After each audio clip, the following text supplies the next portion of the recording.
4 PM news network से जुड़े आप सभी लोगों को नए साल की ढेर सारी बधाई और भविष्य के लिए शुभकामनाएं। आप 4 पीएम न्यूज नेटवर्क पर लगातार मेरा विश्लेषण का एक कोना देखते रहते हैं, बहुत सारा प्यार देते हैं। हमारी भी कोशिश रहती है कि उन सवालों पर, उन विषयों पर जो मौजूदा वक्त की सियासत से समाज का एक गहरा रिश्ता रखते हैं, उनसे आपको रूबरू कराएं। आप अपना प्रेम प्यार यूं ही बरकरार रखिएगा। हम सब मिलकर एक समता, न्याय, मानवता पर आधारित एक खूबसूरत दुनिया बनाने के अपने काम में लगे रहेंगे और आप सबसे उन जरूरी सवालों पर बातचीत करते रहेंगे जिन्हें इस साल भी आपको जानना जरूरी है और आपको जानने नहीं दिया जाता या शायद उस नजरिए से नहीं उसको आपसे साझा किया जाता जो मौजूदा वक्त की सबसे बड़ी जरूरत होती है। तो 4 पीएम न्यूज नेटवर्क पर एक कोना मेरा ये, जिसमें मैं आपसे अपने विचार रखता रहूंगा। इसमें भी इस साल की कोशिश रहेगी कि ऐसे तमाम सवालों पर बातचीत होती रहे। तो फिलहाल नए साल के पहले वीडियो में आज बात करेंगे फिर से उत्तर प्रदेश की राजनीति में आ रहे एक अंदरूनी शासन प्रशासन और गठबंधन के बीच आ रहे दरार पर। आज बात करेंगे कि क्या उत्तर प्रदेश के मंत्रालयों में भयानक भ्रष्टाचार चल रहा है।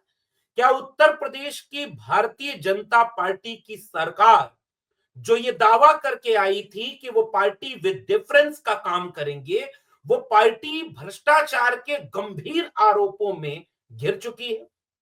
या उत्तर प्रदेश में भारतीय जनता पार्टी जो अकेले इतनी ताकतवर है कि उसे किसी सहयोगी दल के गठबंधन की जरूरत नहीं हो, इसके चलते अंदरूनी कलह के बीच क्या वो अपने सहयोगी दलों को भीतर भीतर किनारे लगाने की साजिश रच रही है, जिसका असर बिहार होते हुए दिल्ली तक देखने को मिलेगा।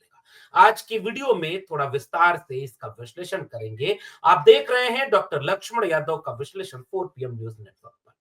तो फिलहाल आज सबसे जरूरी सवालों में से एक, उत्तर प्रदेश की राजनीति देश का सबसे बड़ा सूबा, यहां कोई भी घटना, कोई भी राजनीति सामान्य नहीं होती। वह बहुत गहरे अर्थों में उत्तर प्रदेश ने देश की राजनीति पर अपना असर रखती है। वहां भारतीय जनता पार्टी की सरकार है। मुख्यमंत्री योगी आदित्यनाथ को लेकर के आम चुनाव 2024 से लगातार कुछ कुछ अंदरूनी कलह, अंदरूनी दाव पेच की शिकायत, बातचीत आती रही है। ऐसे में उत्तर प्रदेश में एक बार फिर से भीतर भीतर घमासान का दृश्य अब सार्वजनिक हो चुका है और उसका जरिया बने हैं उत्तर प्रदेश सरकार में मंत्री, भारतीय जनता पार्टी के सहयोगी दल, अपना दल, सोनेलाल पटेल के बड़े नेता और केंद्रीय मंत्री अनुप्रिया पटेल के पति आशीष पटेल, और वो बुरी तरह घिर चुके हैं। उनके ऊपर जो मंत्रालय है प्राविधिक शिक्षा विभाग, उस प्राविधिक शिक्षा विभाग के मंत्रालय ने जो आरोप लगाए हैं, पहले वो आरोप शुरू हुआ भारतीय जनता पार्टी के विधायक देवेंद्र सिंह लोधी, जिन्होंने मुख्यमंत्री योगी आदित्यनाथ को पत्र लिख करके कहा कि राजकीय कॉलेजों और विभागाध्यक्षों की गलत प्रोन्नति की प्रक्रिया की जा रही है। आपको पता होना चाहिए कि प्राविधिक शिक्षा विभाग जो उत्तर प्रदेश का है उसके अंतर्गत 3 विश्वविद्यालय आते हैं और 14 राजकीय इंजीनियरिंग कॉलेज आते हैं। तो पहले बीजेपी के विधायक देवेंद्र सिंह लोधी ने ही कह दिया कि यहां पर भ्रष्टाचार हो रहा है। 4 महीने बाद 2 और बीजेपी के विधायकों पलटू राम और मीनाक्षी सिंह ने मुख्यमंत्री से शिकायत की कि विभागाध्यक्ष की सीधी भर्ती की पदों पर अयोग्य विभागीय और शिक्षकों की पदोन्नति की जा रही है और इसके में कोई अभी खाल का कदम नहीं उठाया गया उत्तर प्रदेश सरकार के द्वारा। दोनों विधायकों ने कहा कि हर साल 50 करोड़ रुपए की कमाई का अड्डा बन चुका है प्राविधिक शिक्षा विभाग और ये वही प्राविधिक शिक्षा विभाग है जिसके मंत्री हैं आशीष पटेल, अनुप्रिया पटेल के पति हैं। अपना दल सोनेलाल पटेल की जो गठबंधन की सहयोगी दल है, उसके ये बड़े नेता हैं।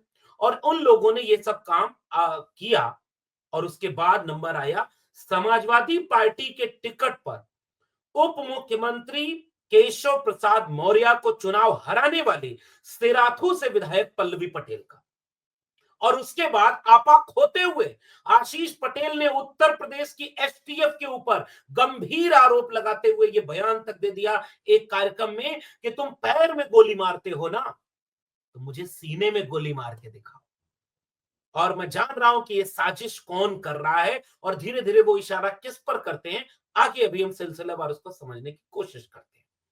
पल्लवी पटेल ने जब पिछले दिनों इस पूरे मामले को उठाया, उसके बाद यह मामला गंभीर तूल पकड़ लेता है।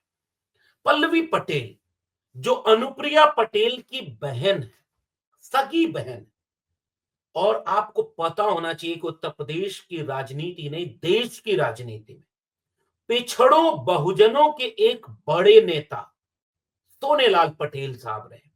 और मरहूम सोनेलाल पटेल जी मान्यवर कांशी राम की राजनैतिक प्रयोगशाला के एक बड़े उपलब्धि की तरह देखे जाते हैं। कुर्मी समाज से आने वाले सोनेलाल पटेल जी ने पूरे जीवन संघर्षों का जिया और बहुजनों के 90% कमेरा आवाम के हक, अधिकार और सम्मान के लिए लड़ाई लड़ते रहे।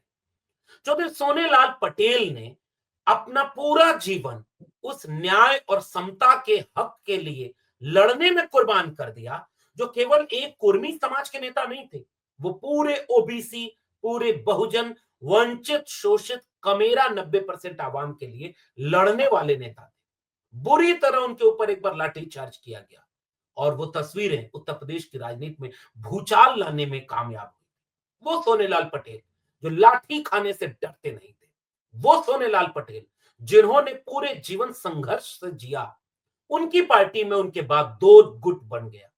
एक गुट बना पल्लवी पटेल और उनकी मां कृष्णा पटेल, उन्होंने अपना दल कमेरावादी बनाया। और दूसरी तरफ आशीष पटेल, उनकी पत्नी थी अनुप्रिया पटेल यानी पल्लवी पटेल की दूसरी बहन, वो अलग पार्टी बना लेती हैं और दोनों में से अलग अलग राजनीतिक दावेदारी। पल्लवी पटेल और उनकी मां गंभीर आरोप हमेशा लगाती रही हैं कि अनुप्रिया पटेल ने दुरुपयोग किया अपने पिता के नाम का, उनके चुनाव चिन्ह का, उनकी राजनीतिक विरासत का, और संघर्षों की इस विरासत को भारतीय जनता पार्टी के दरबार में गिरवी रख दिया। ऐसे कई गंभीर आरोप पल्लवी पटेल लगाती रही। कई बार अपने रसूख का फायदा उठाकर, भारतीय जनता पार्टी से नजदीकी का फायदा उठाकर मंत्री पद लिया और ताकत हासिल की आशीष पटेल और अनुप्रिया पटेल ने। आज भी आप देखिए कि अनुप्रिया पटेल कैबिनेट मंत्री हैं केंद्र सरकार में और राज्य सरकार में आशीष पटेल मंत्री हैं। और इन सब चीजों के सामने भारतीय जनता पार्टी से लोहा लेने का काम अखिलेश यादव के पीडीए की एक बड़ी नायिका बनकर के उभरी पल्लवी पटेल, जब समाजवादी पार्टी के टिकट पर वो केशव प्रसाद मौर्य जो 5 साल डिप्टी सीएम रह चुके थे, उन्हें रातों से चुनाव हरा दिया। पिछले दिनों कुछ अनबन हुई, लेकिन बाद में पल्लवी पटेल ने एक बयान दे भी दिया है कि वो अखिलेश यादव के विपक्ष में ज्यादा खुश है। लेकिन उन पल्लवी पटेल ने जब कुछ दिनों का राजभवन, जब विधानसभा में सत्र बुलाया गया, तो वो धरने पर बैठ गई। कड़ाके की ठंड में पल्लवी पटेल ने आरोप लगाया कि प्राविधिक शिक्षा विभाग जो आशीष पटेल मंत्री हैं, वो गंभीर भ्रष्टाचार का अड्डा बन चुका है। करोड़ों रुपए का लेन देन का आरोप लगाया गया। सरकार की तरफ से कई लोगों ने मान मनोबल की, पल्लवी पटेल धरने से उठती हैं और उसके बाद लगातार इस मामले को उठाती हैं। लगातार अंदर बोलने नहीं दिया गया तो वो सड़क पर धरने पर बैठ गई, राज्यपाल से मिलकर दोषियों की जांच की। उसके जवाब में मंत्री आशीष पटेल ने कहा कि उत्तर प्रदेश के सबसे ईमानदार आईएएस अधिकारी और तत्कालीन प्रमुख सचिव प्राविधिक शिक्षा एम देवराज की अध्यक्षता में यह पदोन्नति हुई है और ये मीडिया ट्रायल जो हो रहा है वो चरित्र हनन किया जा रहा है मेरा राजनीति को खत्म करने के लिए। और फिर उन्होंने कहा कि उत्तर प्रदेश के सूचना निदेशक शिशिर सिंह वो इस पूरे मामले के पीछे हैं, जो झूठ, फरेब और मीडिया ट्रायल का यह खेल आगे बढ़ा रहे हैं और उनको बंद करना चाहिए। और उन्होंने कहा कि मैंने पहले भी कहा है, मुख्यमंत्री जांच करा ले, अगर कोई गड़बड़ हो तो वो पूरी बात सामने आ जाएगी।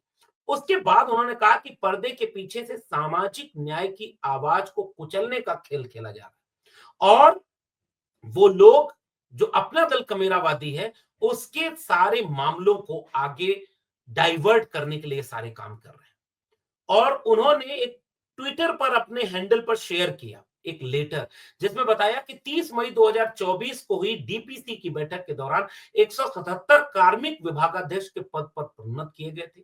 इस लेटर में उनकी जाति का भी जिक्र था, जिसमें सामान्य जाति के 39 यानी 39, पिछड़े वर्ग के 78, अनुसूचित जाति के 58 और अनुसूचित जनजाति के 2 कर्मियों को प्रमोशन दिया गया। और इस लेटर के जरिए उन्होंने कहा कि ये 3 यूनिवर्सिटी और 14 इंजीनियरिंग कॉलेजों के कुलपति के आंकड़े हैं। उनका दावा यह है कि वो सामाजिक न्याय कर रहे हैं, जिसके चलते भारतीय जनता पार्टी में एक लॉबी जो मुख्यमंत्री की बड़ी करीबी है, वो किसी के इशारे पर उस सामाजिक न्याय की हत्या कर रही है। वो उसके खिलाफ काम कर रहे हैं। इसलिए साजिश के तहत कभी बीजेपी के विधायकों को तो कभी पल्लवी पटेल को आगे कर दिया जाता है, ताकि वो पीछे से इनकी राजनीतिक हत्या करें। लेकिन कमाल का बात यह है कि इसमें एसटीएफ का जिक्र कैसे आया? Special task force. चाहे संजय सिंह हो, चाहे विपक्ष के कई नेता, और एक बार तो अखिलेश यादव जी ने यह बात साफ कह दी थी कि स्पेशल टास्क फोर्स का नाम, संजय सिंह कहते हैं स्पेशल ठाकुर फोर्स, सारे एक जाति के लोग भरे हुए, अधिकांश 90% के आसपास।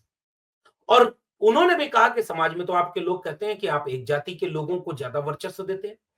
ऐसे में क्या ये एक सवाल कि एसटीएफ के लोग तुम पैर में गोली मारते हो, आओ सीने में गोली मारो। अमिताभ यश एसटीएफ के हेड हैं। अब ये लिंक एसटीएफ से कैसे जुड़ गया और इसके पीछे की पूरी राजनीति क्या है, अभी इस पर से पर्दा उठना बाकी है। मीडिया से बातचीत करते समय जब अनुप्रिया पटेल और आशीष पटेल दोनों मुखातिब हुए, तो जब मीडिया ने पूछा कि इसके पीछे खेल में कौन है असली असली कौन है, तो वो एक गीत की एक लाइन पढ़ते हैं। आशीष पटेल कहते हैं, जितनी चाबी भरी राम ने, और फिर तुरंत पत्रकार पूछते हैं कि राम कौन है, तो वो समझ रहे हैं कि आप तो सब जगह बैठते हो, आपको सब पता है। जय श्री राम। ये पूरा खेल उत्तर प्रदेश की राजनीति में उजागर कर रहा है कि आज उत्तर प्रदेश में क्या होने वाला है। पल्लवी पटेल ने मौका देखते हुए अपना पक्ष जब रखा, तो उन्होंने यहां तक कह दिया कि ये वही लोग हैं जो आज पिछड़ों के हिमायती बन रहे हैं। 69,000 शिक्षक भर्ती में ओबीसी का हक मारा गया, लाठी खाए वहां के अभ्यर्थी, उनके दरवाजे पर जाते रहे तो ये सुनते नहीं थे। इन्होंने बड़ी बड़ी बातों का दावा किया था कि न्याय न दिलवा पाया तो सब कुर्सी छोड़ दूंगा। पत्रकारों ने भी जब पूछा कि मंत्री पद छोड़ क्यों नहीं देते, उन्होंने कहा कि जब सूचना विभाग, उसकी जिम्मेदारी होती है कि उसके किसी मंत्री पर अगर आरोप लगे तो वो अपनी सफाई दे। मेरे मामले में सूचना विभाग कोई सफाई नहीं दे रहा। उनका इशारा यह था कि मुख्यमंत्री कहीं इसमें तो शामिल नहीं। तो लोगों ने कहा कि आप इस्तीफा क्यों नहीं दे देते? उन्होंने कहा कि इस्तीफा तो कायर देते हैं, उनका बस है तो निकाल दें। इसका मतलब ये कि अनुप्रिया पटेल और पल्लवी पटेल के बीच का संघर्ष अब किस दिशा में जा रहा है, पूरे देश की राजनीति को आप कायदे से समझिए। अनुप्रिया पटेल और आशीष पटेल दोनों मंत्री हैं, एक राज्य में एक केंद्र में। लेकिन आपने गौर किया कि वो केंद्र में मंत्री होने और भाजपा की सहयोगी दल की होने के बावजूद अनुप्रिया पटेल कभी 69,000 शिक्षक भर्ती की दोषी भारतीय जनता पार्टी को साबित करती हुई चिट्ठी लिख देती है, कभी चिट्ठी लिख देती है कि जाति जनगणना क्यों नहीं हो रही, कभी चिट्ठी लिख देती है कि ओबीसी को न्याय नहीं मिल रहा। यानी लगातार वो मुखर होती हैं। वो किसके इशारे पर मुखर थी? कहीं दिल्ली के इशारे पर अनुप्रिया पटेल ने ये खेल तो नहीं खेला था, जिसके चलते अब उत्तर प्रदेश की लॉबी उनके पति को घेरने के लिए दूसरा बिसात बिछा चुकी है।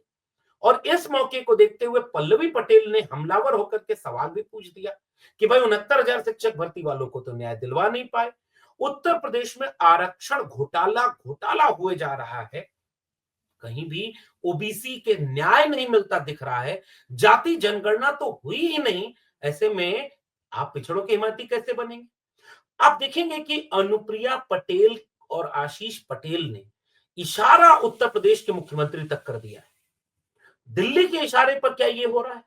या पल्लवी पटेल किस तरीके से इस चीज को आगे बढ़ा रही है कि बीजेपी दलित पिछड़ा विरोधी है। ओम प्रकाश राजभर, संजय निषाद, दारा सिंह चौहान, क्या आपको कभी ये नाम अब सुनाई देते हैं? क्या संजय निषाद जिन मुद्दों को उठाते रहे वो ओबीसी को न्याय दिलवा पाए? ओम प्रकाश राजभर सबसे मुखर आवाज रहे, आजकल चुप रहते हैं। कभी सीएमओ उनका पैर छूता है तो कभी भाषण में कुछ कुछ बोल करके खबर में तो आ जाते हैं, लेकिन अब वो लड़ाई जो पिछड़ों की थी वो कहीं हाशिए पर पड़ी दिखाई दे रही। संजय निषाद भीतर भीतर नाराज बताए जा रहे हैं, ओम प्रकाश राजभर भीतर भीतर नाराज बताए जा रहे हैं। मंत्रियों की हालत यह है कि वो कुछ चल नहीं पा रही और दूसरी तरफ उसी उत्तर प्रदेश में अखिलेश यादव का पीडीए 2024 के आम चुनाव में भी सबक सिखा चुका है और आज की तारीख में पिछड़ों दलितों को गोलबंद करके मुद्दों पर भारतीय जनता पार्टी के सामने सबसे बड़ी चुनौती बन चुका है। पल्लवी पटेल ने मौका देखा और जो किरकिरी और एक खाई, एक गैप पैदा हुआ था राज्यसभा चुनाव के वक्त, जब बच्चन और रंजन को वोट देने की बजाय उन्होंने पीडीए को वोट देने की बात कह दी थी। अखिलेश यादव इस बात से खफा भी हुए कि वो पीडीए की लड़ाई लड़ रहे हैं और वही बात कह रही है, लेकिन बाद में उन्होंने प्रेस कॉन्फ्रेंस में कहा कि सदस्यता हम किसी की नहीं लेंगे और पल्लवी पटेल जी तो अपने पीडीए की हैं, इसलिए हम उनको छोड़ देते हैं। और उसके बाद पल्लवी पटेल पीडीए के मुद्दे को उठा करके जिस तरह से अभी कहा कि मैं अखिलेश यादव के विपक्ष में बहुत खुश हूं, इससे लगता है कि कहीं 27 के लिए पूरे उत्तर प्रदेश में एक नई बिसात बिछ रही है और अपने कुछ चुनिंदा अधिकारियों के साथ मुख्यमंत्री योगी आदित्यनाथ, चाहे वो एसटीएफ हो चाहे वो सूचना मंत्रालय, उनके साथ मिलकर उस राजनीति को व्यवस्थित रूप करना चाह रहे हैं ताकि 27 की उनकी कुर्सी सुरक्षित रहे, ताकि दिल्ली तक का सफर आसान रहे। लेकिन भाजपा अगर अपने सहयोगी दलों को ही बचा न पाई और अगर ये सहयोगी दल उनसे खफा होते हुए अलग चिटकते रहे और दूसरी तरफ संविधान का विमर्श, सामाजिक न्याय की लड़ाई राजनीति का केंद्रीय मुद्दा बन चुकी हो, तो फिर आने वाले दिनों में यह दिलचस्प होगा कि किसका मंत्री पद जाएगा, किसकी पार्टी टूटेगी, कौन से गठबंधन टूटेंगे और कौन से नए गठबंधन बनेंगे और 27 की बिसात के लिए पीडीए कैसे भारतीय जनता पार्टी के सामने मुश्किल पैदा करेगा। नजर बनाए रखिएगा। तब तक के लिए बहुत बहुत धन्यवाद।